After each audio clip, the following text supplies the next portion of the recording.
পথ প্রদর্শক হিসেবে দুনিয়ার বুকে পাঠিয়েছে। তারপরে আল্লাহ তাআলা কোরআনের মতন একটা দামি কিতাব, যে কিতাব হচ্ছে হুদাল লিল মুত্তাকিন এবং হুদাল লিন নাস, মুসলমান মুমিনদের জন্য যে হিদায়াত আর রাস্তা দেখায় এবং সমস্ত বিশ্ববাসীকেও কোরআন রাস্তা দেখায়, এরকম একটা মূল্যবান কিতাব আমাকে আপনাকে দিয়ে পাঠিয়েছে। ওই জন্য সমস্ত রকমের তারিফ আর গুণগান সেই আল্লাহ তাআলার জন্য। আমরা সকলেই বলি আলহামদুলিল্লাহ, আলহামদুলিল্লাহ। তারপরে জনাবে মুহাম্মদুর রাসূলুল্লাহ সাল্লাল্লাহু আলাইহি ওয়াসাল্লাম, যিনি আমাদের দয়ার নবী, আখেরি নবী, শেষ নবী, জানার পরে আর কোনো নবী আসবেন না। আল্লাহ তাআলা নতুন করে আবার কাউকে নবুয়ত দিয়ে দুনিয়ার বুকে পাঠাবেন না। যিনি হচ্ছেন খাতিমুল আম্বিয়া, যিনি হচ্ছেন ইমামুল আম্বিয়া, যিনি হচ্ছেন শাফিয়ে মাহশর, জানার সিফারিশ ছাড়া আমরা কেউ জান্নাতে যেতে পারবো না। সেই মহানবী সাল্লাল্লাহু আলাইহি ওয়াসাল্লামের উপরে লাখো কোটি দরুদ ও সালাম। সকলেই একবার দরুদে ইব্রাহিম পড়ে নিন। আল্লাহুম্মা সাল্লি আলা মুহাম্মাদিন ওয়া আলা আলি মুহাম্মাদ কামা সাল্লাইতা আলা ইব্রাহিম ওয়া আলা আলি ইব্রাহিম ইন্নাকা হামিদুম মাজিদ। اللهم بارك على محمد وعلى آل محمد كما باركت على إبراهيم وعلى آل إبراهيم إنك حميد مجيد.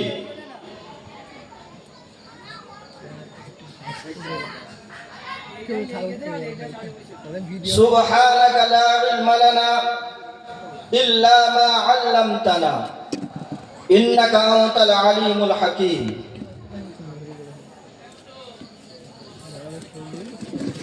আল্লাহ তাবারক ওয়া তাআলা এই দ্বীনি মজলিস আর দ্বীনি মাহফিলকে খুবই বেশি পছন্দ করেন। মুসলিম শরীফের হাদিসের মধ্যে এসেছে, হযরত আবু সাঈদ খুদরি রাদিয়াল্লাহু তাআলা আনহু বলেন, قال النبي صلى الله عليه وسلم لا يقعد قوم يذكرون الله عز وجل إلا حفتهم الملائكة وغشيتهم الرحمة ونزلت عليهم السكينة ويذكرون الله في من عنده. মুসলিম শরীফের হাদিসের মধ্যে আল্লাহ তাআলা বলেন, আল্লাহ রাসূল সাল্লাল্লাহু আলাইহি ওয়াসাল্লাম বলেন যে দ্বীনি মজলিসকে খোঁজার জন্য, তালাশ করার জন্য আল্লাহর কিছু প্রেরিত ফেরেশতারা ঘোরাফেরা করে। যখন এই ফেরেশতারা ঘুরতে এমন দ্বীনি মজলিস, এমন আহলে জিকিরকে পেয়ে যায় যারা আল্লাহর রাসূলের কোরআন হাদিসের আলোচনা করে, এরকম মজলিস পেয়ে যাওয়ার পর ফেরেশতারা এই মজলিসকে ঘিরে নেয়।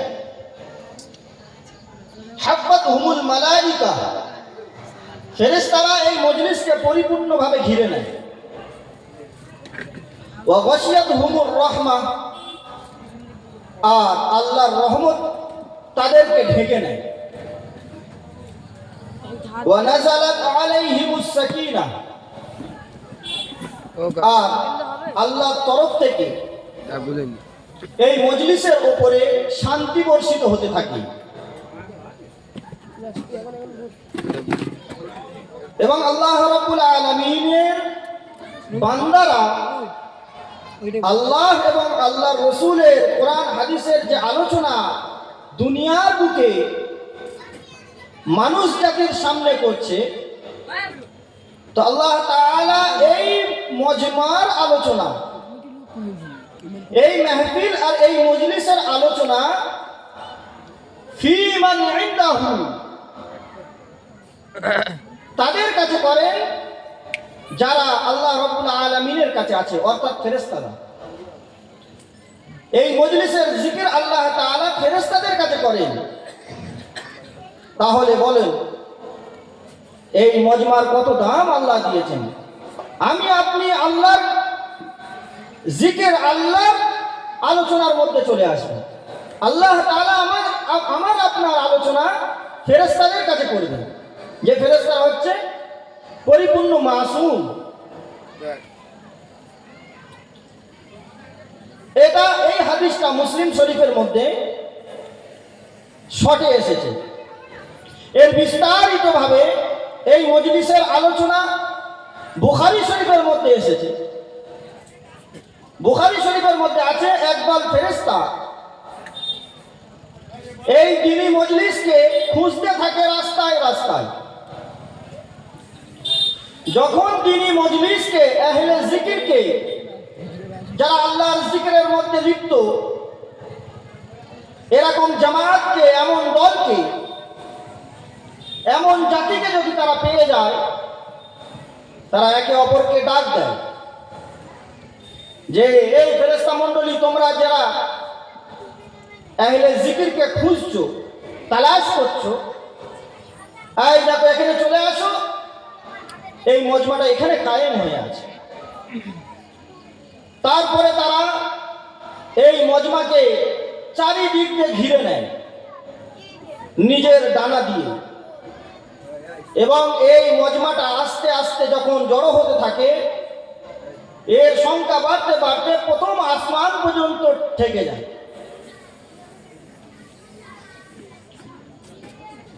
এবং যখন এই মজমা শেষ হয়ে যায়, ফেরেশতারা আল্লাহর কাছে যান। আল্লাহ তাআলা প্রশ্ন করেন, এই মজমার ব্যাপারে জিজ্ঞাসা করেন। ফেরেশতারা উত্তরে বলে যে আল্লাহ, আমরা আপনার জিকিরকারী বান্দাদের কাছ থেকে আসছি, যারা আপনার জিকির করছে। আল্লাহ তাআলা জিজ্ঞাসা করেন, আচ্ছা তারা কি আমাকে দেখেছে যে আমার জিকির, আমার আলোচনা করছে? ফেরেশতারা বলেন, ইয়া আল্লাহ, তারা আপনাকে দেখেনি।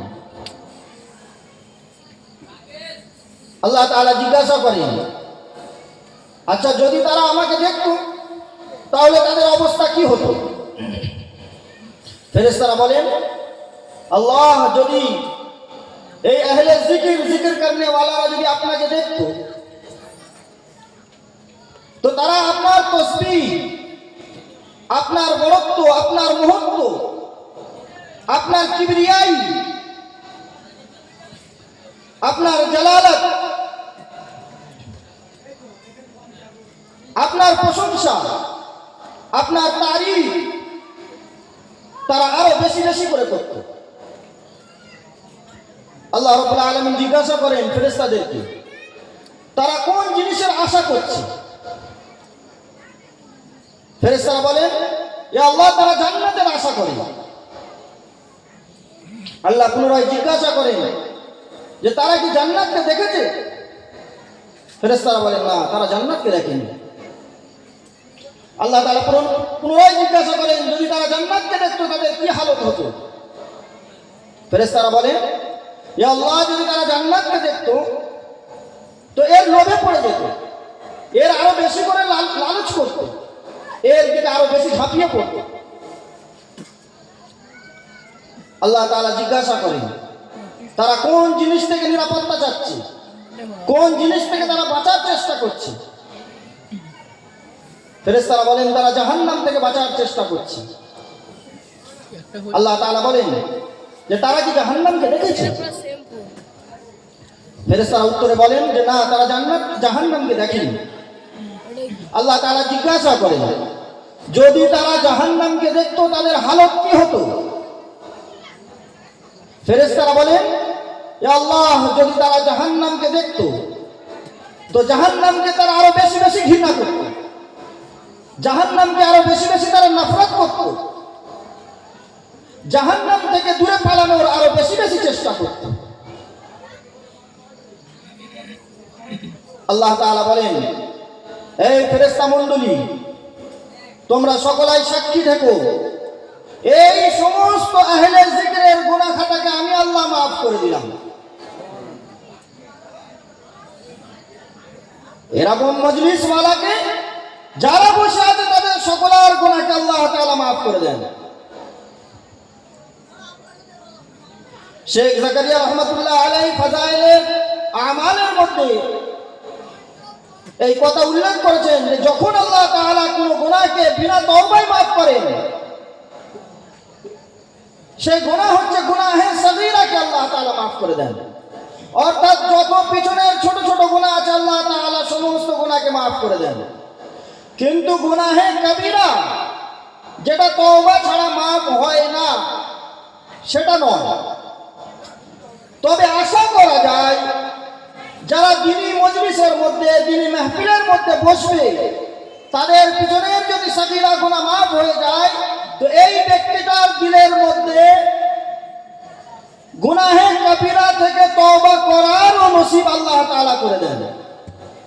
সে গুনাহে কবিরা থেকে তওবা করে পরিপূর্ণভাবে বেগুনাহ হয়ে এই মজমা থেকে উঠে যায়। বুঝে আসছে? একজন ফেরেশতা তাদের মধ্যে বলতে লাগে আল্লাহ, এরকম মজমার মধ্যে একজন ব্যক্তি এমনও ছিল যে এই মজমার উদ্দেশ্য করে আসেনি, সে এসেছিল অন্য কোনো কাজে। যেমন এই ভাই আছে অন্য কাজে। আল্লাহ তাআলা বলেন এরকম যদি কোনো ব্যক্তি অন্য কোনো কাজের উদ্দেশ্য করে এসেছে, কিন্তু যখনই এরকম মজমা পেয়েছে সেও বসে গিয়েছে, আল্লাহ তাআলা বলেন ফেরেশতাদেরকে যে এ আহলে জিকিরের বদৌলতে ওই ব্যক্তিও পরিপূর্ণভাবে তার গুনাহকেও ক্ষমা করে দেওয়া হবে। সে ব্যক্তিও এই মজলিস ওয়ালাদের জন্য নিরাশ হয়ে খালি হাতে ফিরবে না। এই জন্য বলা হয়েছে এই দ্বীনি মজমার গুরুত্ব, এই দ্বীনি মজমার মধ্যে বসার ফজিলত অনেক বেশি। বাইরে ঘোরাঘুরি করার কোন ফজিলত আল্লাহ তাআলা কোরআন এবং হাদিসের মধ্যে উল্লেখ করেননি। বিশেষ করে এশার পরে দ্বীনি কোনো মজলিস বা দ্বীনি কোনো মশগুলিয়ত আর দ্বীনি কোনো ব্যস্ততা ছাড়া অন্য কোনো দুনিয়াবি কাজ করা, এটা হাদিসের মধ্যে নিষিদ্ধ আছে। তো আমরা যারা বাজারের মধ্যে, রাস্তার মধ্যে ঘোরাফেরা করছি, আমরা এই দ্বীনি মজলিসের মধ্যে চলে আসি। এই দ্বীনি মজলিসের মধ্যে বসলে সর্বপ্রথম আমার সগীরা গুনাহগুলো মাফ হয়ে যাবে। আর যদি আল্লাহ চায় এখানে আল্লাহর বান্দাদের কোনো বরকতে যদি সে তওবা তৌফিক পায় তো তার গুনাহ কবিরাও মাফ হয়ে যাবে। এর উদাহরণ ঠিক তেমনই রূপ হাকিম আখতার সাহেব রহমাতুল্লাহ আলাইহি একজন বহু বড় আল্লাহর ওলি, আল্লাহওয়ালা ছিলেন। তিনি বলেন যে এই মজমা দুটো ফায়দা, এক হচ্ছে ইলমি ফায়দা আর এক হচ্ছে আমালি ফায়দা। ইলমি ফায়দা অর্থাৎ কিছু কোরআন হাদিসের জ্ঞান আমরা অর্জন করতে পারবো। আর আমলি ফায়দা কি? সেই জ্ঞান অনুযায়ী কিছু আমল করে নিতে পারবো। এই শীতকাল চলছে, তো তিনি বলেন এক সময় ইউপিতে আমার জলসার দাওয়াত হয়। কে বলছেন? হাকিম আখতার সাহেব রহমতুল্লাহ আলাইহ, বহুত বড় আল্লাহর ওলি, শাহ আবরারুল হক সাহেব, শাহ আবরারুল হক সাহেবের খলিফা ছিলেন। তো যখন ইউপিতে জলসার দাওয়াত হয়, তো আমি জলসা করার জন্য শহর থেকে, জলসাটা ছিল একটু মাঠে ময়দানের দিকে, তো আমি জলসার দিকে আগে বাড়ছি। ঠিক ওই সময় দেখছি দূরে কিছু লোক, দিল্লির ঠান্ডা খুব বেশি, ইউপির ঠান্ডা তো রেকর্ড করা ঠান্ডা, তো এরকম কঠিন শীতে তারা আগুন জ্বালিয়ে আগুনের তাপ নিচ্ছে। তো দূর থেকে ইনি দেখে বলছেন যে ওরা কি করে? বলছে আগুন জ্বালিয়ে আগুনের তাপ নিচ্ছে। বলছে এইটা দিয়ে আমার ব্রেনের মধ্যে সঙ্গে সঙ্গে এসে গেল এই মজলিসের উদাহরণ। আগুনের দুটো বৈশিষ্ট্য, এক সে আলো দেয়, দ্বিতীয় সে তাপ দেয়, গরম দেয়। আলোতে মানুষ রাস্তা খুঁজে পায়, আর তাপের মাধ্যমে মানুষের নিজের শরীরের যে রক্তের যে প্রেশার আছে সেটা ঠিকঠাক থাকে, চলাচলটা ভালো থাকে, শীতে না হলে জমে যায়। তো আমি হাকিম আখতার ওই আগুন থেকে দূরে আছি, আমি আলোটা পাচ্ছি, কিন্তু ওই আগুনের তাপটা আমার নসিব হচ্ছে না।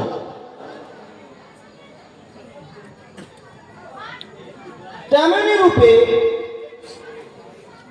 যারা ওই আগুনের কাছে আছে তারা আলো পাচ্ছে, আর ওই আগুনের তাপ থেকেও তারা ফায়দা তুলছে, দুটো ফায়দা তাদের হচ্ছে। তেমনি রূপ যারা বাইরে ঘোরাফেরা করছেন, যারা এখানে এখনো পর্যন্ত আসতে পারছেন না,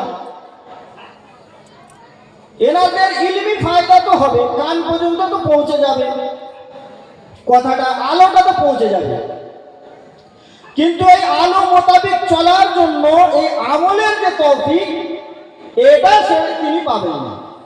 ওই জন্য কষ্ট করে যারা আশেপাশে আসতে পারবে, যারা এই মজমাতে জুড়তে পারবে আসানির সাথে, তারা আমরা চলে আসি।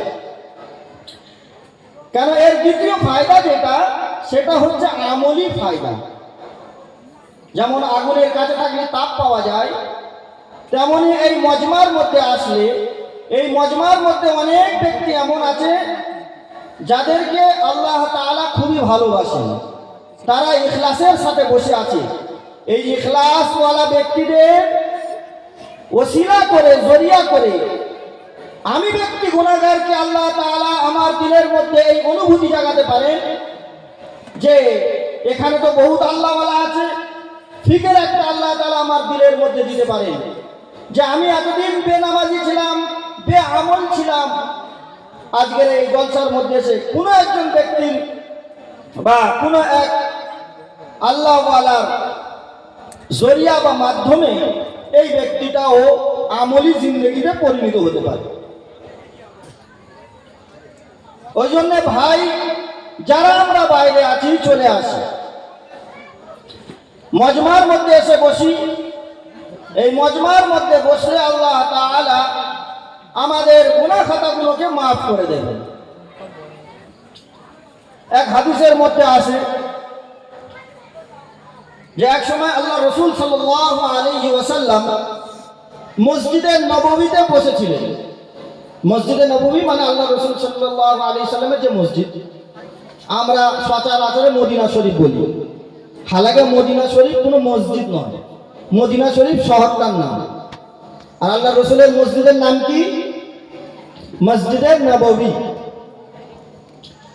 তো আল্লাহ রাসূল সাল্লাল্লাহু আলাইহি ওয়াসাল্লাম মসজিদে নববীর মধ্যে বসে আছেন, সাহাবারা আশেপাশে বসে আছেন, জিকিরের মজলিস চলছে।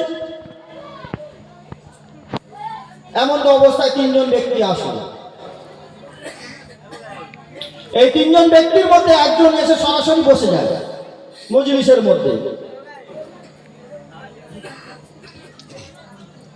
আর একজন ব্যক্তি সে না হ্যাঁ করে লজ্জায় লজ্জায় বসে, চলে গেলে হয়তো কেউ কিছু বলবে কিনা। আরেকজন ব্যক্তি, তৃতীয় ব্যক্তি, সে এই মজলিসকে দেখে সঙ্গে সঙ্গে চলে যায়। আল্লাহ রাসূল সাল্লাল্লাহু আলাইহি ওয়াসাল্লাম এই তিনজনের ব্যাপারে বললেন, যে ব্যক্তি প্রথমবারে এসে এই মজলিসের মধ্যে জায়গা নিয়েছে, ঠিকানা ধরে নিয়েছে, আল্লাহ আল্লাহ রসুলের মহব্বতে যে এসে বসেছে, এই ব্যক্তিকে আল্লাহ এবং আল্লাহ রসুলও তার ঠিকানা দিয়ে দিয়েছে। অর্থাৎ আল্লাহ এবং আল্লাহ রসুল একেও ভালোবাসেন।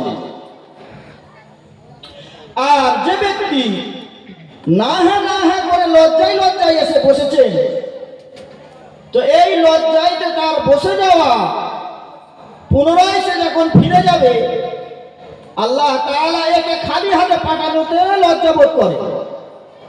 অর্থাৎ এই ব্যক্তিটাও খালি হাতে যাবেন না। যেহেতু এই ব্যক্তিটা লজ্জা করে বসেছে, তো আল্লাহ তাআলা একে খালি হাতে পাঠানোটাকে লজ্জা মনে করে। আর যে ব্যক্তিটা মুখ ফিরিয়ে এই মজলিস থেকে চলে গেল, আল্লাহ রাসূল সাল্লাল্লাহু আলাইহি ওয়াসাল্লাম বলেন, যেমন ওই ব্যক্তিটা এই মজলিসের সম্মান করলো না আর এই মজলিসটাকে দেখে মুখ ফিরিয়ে চলে গেল, যেমন তার আল্লাহ এবং আল্লাহর রসুলের কোনো পরোয়া সে করলো না, আল্লাহ এবং আল্লাহর রসুলও তার কোনো পরোয়া করবে না। আল্লাহ এবং আল্লাহর রসুলের এরকম ব্যক্তির জন্য কোনো ঠিকানা নেই। এরকম ব্যক্তির জন্য আল্লাহ আল্লাহর রসুলের কাছে কোনো জায়গা নেই। এটা হচ্ছে আল্লাহর রসুলের তরফ থেকে ধমকি। ওই জন্য মেরে মহতারাম বুজুর্গ দোস্ত, আমরা যারা যেখানে আছি সকলাই চলে আসি মজমার মধ্যে। কেননা এই মজমা, যেটা একটু আগেই আমি হাদিস বুখারী শরীফ শুনিয়েছি, এই বুখারী শরীফের ব্যাখ্যা গ্রন্থ ফাতহুল বারী, যেটাকে লিখেছেন আল্লামা ইবনে হাজার আসকালানী রহমাতুল্লাহ আলাইহি, তিনি বলেন এই হাদিসের মধ্যে সমস্ত আহলে জিকির শামিল, অন্তর্ভুক্ত, যার মধ্যে কোরআন তেলাওয়াত করনে ওয়ালাও শামিল। যারা কোরআন তেলাওয়াত করে তাদেরকে আল্লাহ তাআলা এইভাবে ঘিরে নেয়, আল্লাহর ফেরেশতারা এইভাবে ঘিরে নেয়। যারা দোয়া এবং জিকিরের মধ্যে থাকে তাদেরকেও ফেরেশতারা ঘিরে নেয়। যারা তাবলীগের মধ্যে যারা সময় লাগায়, যারা দ্বীনি আলোচনা করে, তারাও এই হাদিসের অন্তর্ভুক্ত। যারা এরকম মাহফিল আর এরকম মজলিস কায়েম করেছেন আর এরকম মাহফিলকে কায়েম করে কোরআন এবং হাদিসের আলোচনা করে, এরা ওই হাদিসের অন্তর্ভুক্ত। বোঝা গেল এই হাদিসটা কোনো একটা শ্রেণীর জন্য নয়। যারা আল্লাহ আল্লাহর রসুলের জিকির আজকার করবে, যারা আল্লাহ আল্লাহর বড়ত্ব এবং তসবিহ বর্ণনা করবে, এই হাদিসের অন্তর্ভুক্ত সকলাই হবে। ওই জন্য যারা বেশি বেশি কোরআন পড়ে তাদেরকে ফেরেশতারা বেশি ঘিরে নেয়। যেমন মাদ্রাসাগুলো, সবচেয়ে বেশি ফেরেশতাদের বাজার কোথায় লাগে? মাদ্রাসা। কোথায় লাগে? কেননা মাদ্রাসায় ফজরের সময় থেকে কোরআন পড়া শুরু হয় আর রাত 12টা পর্যন্ত চলে। আর যেখানে কোরআন পড়া হবে সেখানেই ফেরেশতাদের বাজার লাগবে। যেখানে হাদিসের ক্লাস হবে সেখানেই ফেরেশতাদের বাজার লাগবে। যেখানে জিকিরের মজলিস হবে সেখানেই ফেরেশতাদের বাজার লাগবে। যেখানে আল্লাহর তসবিহ বর্ণনা করা হবে, যেখানে কোরআন এবং শরীয়ত অনুযায়ী কথা বলা হবে, দ্বীনি মজলিস কায়েম করা হবে, সেখানে ফেরেশতাদের মজমা লাগবে। আর ফেরেশতাদের মজমা বিল ইয়াকিন, ইয়াকিনের সাথে, বিশ্বাসের সাথে যে এখানেও লেগেছে, যেহেতু এখানে কোরআন হাদিসের আলোচনা হচ্ছে। ওই জন্য আমার মেরে মোহতারাম বুজুর্গ দোস্ত, আমরা যারা বাইরে আছি আমরা সকলেই চলে আসি। আল্লাহ তাবারক ওয়া তাআলা আমাকে আপনাকে দুনিয়ার বুকে যে পাঠিয়েছে, এই দুনিয়ার বুকে খুব অল্প সময় দিয়ে পাঠিয়েছে, খুব সংক্ষিপ্ত একটা সীমিত জিন্দেগি দিয়ে আমাদেরকে পাঠিয়েছেন। আর এই জিন্দেগিটা কেন আল্লাহ তাআলা আমাকে আপনাকে দিয়েছেন? ইবাদত করার জন্য।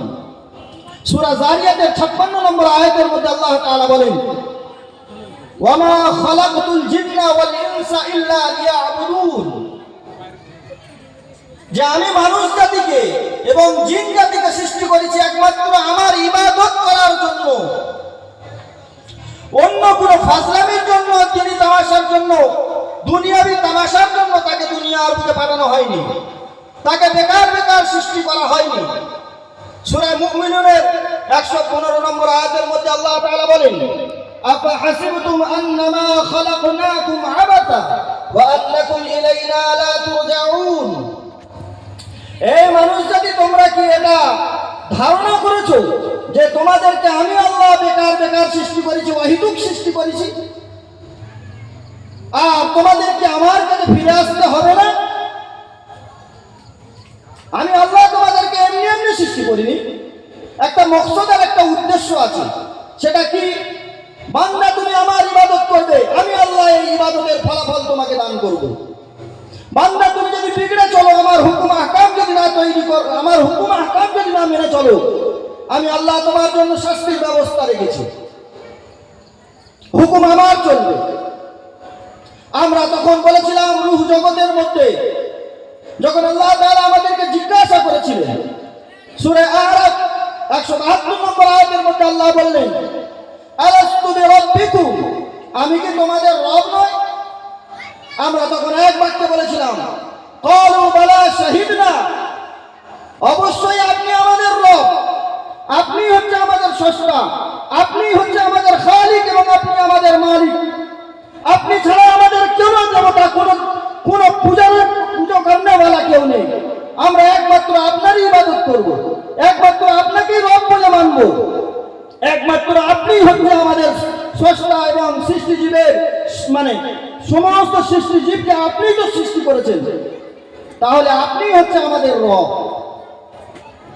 কিছু আল্লাহর বান্দা এমন আছেন দুনিয়ার বুকে, তারা এটা দাবি করেন যে যে ওয়াদা আলাস্তু বিরাব্বিকুম ক্বালু বালা শাহিদনার মধ্যে হয়েছে, সেটা এখনো আমার মনে আছে। মারিফুল কোরআনের মধ্যে হযরত মুফতি শফি উসমানী রহমাতুল্লাহ আলাইহি বলেন, জুন্নুন মিসরি বলে একজন আল্লাহর ওলি এই দুনিয়ার বুক থেকে অতিবাহিত হয়েছেন। তিনি এটা দাবি করতেন যে আমি যে আল্লাহর কাছে ওয়াদা করেছি, এই ওয়াদাটা এখনো আমার মনে আছে। এটা কোনো আশ্চর্যজনক জিনিস নয়, আল্লাহ তাআলা মনে রাখাতে পারে। কোন জিনিসকে ভুলে যাওয়ার মানে এটা নয় যে সেই ঘটনাটা ঘটেনি। এটা কোনো ঘটনা যদি আমি ভুলে যাই, সেই ঘটনাটা সত্য হওয়াতে কোনো রকমের ত্রুটি তার মধ্যে আসে না। বাচ্চাবেলায় আমরা অনেক কিছু করেছি, মনে আছে কি? মনে নেই, তার মানে এটা নয় যে সেগুলো মিথ্যা হয়ে গিয়েছে। তো আল্লাহ তাবারক ওয়া তাআলা আমাদেরকে আলামে আরওয়ার মধ্যে, রূহ জগতের মধ্যে আমাদের কাছে একটা ওয়াদা নিয়েছিলেন। সেই ওয়াদার পরে আমরা দুনিয়ায় আসা পর্যন্ত, আর দুনিয়ায় থেকে যাওয়ার পর আমরা কি আল্লাহর কাছে নিয়ে যাব, এটা চিন্তা ফিকির করার জন্য আল্লাহ তাআলা কোরআন এবং নবীকে পাঠিয়েছেন। একটা সময় আমাদের উপরে এমন গিয়েছে যে কোনো আলোচনার বস্তু আমরা ছিলাম না। সূরা দাহরের মধ্যে আল্লাহ তাআলা বলেন, 1 নম্বর আয়াত থেকে শুরু হয়, হাল আতা আলাল ইনসানি হিনুম মিনাদ দাহরি লাম ইয়াকুন শাইআম মাযকুরা, যে মানুষ জাতির উপরে একটা লম্বা সময় এমন গিয়েছে যে এই মানুষ তোর কোনো আলোচনাই ছিল না, তুই কোনো উল্লেখযোগ্যই ছিলিস না, তুই কোনো আলোচনার বিষয়বস্তুই ছিলিস না। বলেন, আমি আপনি মায়ের পেটে আসার আগে আমাদের কোনো আলোচনা হয়েছে? কেউ আমাদেরকে চিনতো? জানতো কি কেউ? কেউ জানতো না। আমরা রূহ জগৎ থেকে আল্লাহ তাআলা যখন আমাদেরকে দুনিয়ার বুকে পাঠাবেন, এই দুনিয়ার বুকে আসার আগে আমাদের কোনো আলোচনাই ছিল না। তাহলে আমি আপনি কি করে গর্ব করতে পারি, তাকাব্বুর আর অহংকার করতে পারি? আমি আপনাদের কিছুই ছিলাম না। এটা আল্লাহর দয়া যে আল্লাহ তাআলা আমাকে আপনাকে দুনিয়ার বুকে মানুষ রূপে সৃষ্টি করেছেন, আশরাফুল মাখলুকাত বানিয়েছেন। ওয়ালাকাদ কাররামনা বনি আদম, আমি এই আদম সন্তানকে সবচেয়ে বেশি মর্যাদা দান করেছি। এই আদম সন্তান যারা আগামী মানে আল্লাহ তাআলা সময় দেন তাহলে এর উপরে আলোচনা করব। তো আমি আপনি কোনো বিষয়বস্তুই ছিলাম না। তারপরে আল্লাহ তাআলা বলেন هل أتى على الإنسان حين من الدهر لم يكن شيئا مذكورا إنا خلقنا الإنسان من نطفة أمشاج نبتليه فجعلناه سميعا بصيرا আমি এই মানুষকে সৃষ্টি করলাম নাপাক পানি দিয়ে, শুক্রবিন্দু দিয়ে। এর আরো বিস্তারিত আলোচনা সূরা হজের 5 নম্বর আয়াতের মধ্যে আল্লাহ তাআলা বলেন ইয়া আইয়ুহান নাস ইন কুনতুম ফি রাইবিন মিনাল বা'দি ফাইন্না খালাকনাকুম মিন তুরাব ثم من نطفة ثم من علقة ثم من مضغة مخلقة وغير مخلقة لنبين لكم ونقر في الأرحام ما نشاء إلى أجل مسمى ثم نخرجكم طفلا ثم لتبلغوا أشدكم ومنكم من يتوفى ومنكم من يرد إلى أرذل العمر لكي لا يعلم بعد علم شيئا يعلم من بعد علم شيئا الله تعالى বলেন এই মানব জাতি তোমরা পুনর্জন্মকে তোমরা কি অবিশ্বাস করছো যে তোমাদের কিয়ামতের দিন আল্লাহ তাআলা ফিরে তোমাদেরকে জীবিত করতে পারবেন না? এই ব্যাপারে কি তোমরা সন্দেহের মধ্যে আছো? তোমাদের মধ্যে কি কোনো ধরনের এই ধরনের সন্দেহ আছে যে আল্লাহ তাআলা তোমাদেরকে সৃষ্টি করতে পারবেন না? যে আল্লাহ তাআলা তোমাদেরকে প্রথমবার সৃষ্টি করেছে এই মাটি দিয়ে, অর্থাৎ তোমার বাপ আদমকে সৃষ্টি করেছে মাটি দিয়ে, তোমাদেরকে সৃষ্টি করেছে আল্লাহ নুতফা দিয়ে, শুক্রবিন্দু দিয়ে। সেই শুক্রবিন্দুকে আলাকা অর্থাৎ রক্তপিণ্ডে তৈরি করলেন, তারপরে সেটাকে মাংসতে মাংসপিণ্ডতে পরিণত করলেন। এই মাংসপিণ্ডর কাউকে আল্লাহ তাআলা পরিপূর্ণ জিসিম আর পরিপূর্ণ টেক্সচার দান করলেন, আবার কাউকে অসম্পূর্ণ শরীর দিলেন। কেন? নিজের ক্ষমতা দেখানোর জন্য। কাউকে আল্লাহ তাআলা পরিপূর্ণ শরীর দিয়েছে, সুস্থ শরীর, একদম পারফেক্ট, শরীরের মধ্যে কোনো ত্রুটি নেই, এও আল্লাহর ক্ষমতা। আবার আল্লাহ তাআলা কাউকে এক চোখ অন্ধ করে দুনিয়ার বুকে নিয়ে এসেছে, কাউকে কালা করে বাহেরা করে দুনিয়ার বুকে নিয়ে এসেছে, কাউকে খোঁড়া করে পঙ্গু করে দুনিয়ার বুকে নিয়ে এসেছে, এও আল্লাহর ক্ষমতা। লিনুবাইয়িনা লাকুম, আমি তোমাদেরকে আমার ক্ষমতা দেখানোর জন্য এরকম করেছি। ওয়ানুকিরু ফিল আলাকা শব্দের অর্থ বৈজ্ঞানিকরা এখন একে মুফাসসিরিনে কিরামরা আলাকা শব্দের অর্থ জমাট রক্ত দিয়ে করেছেন, কিন্তু এখন বৈজ্ঞানিকরা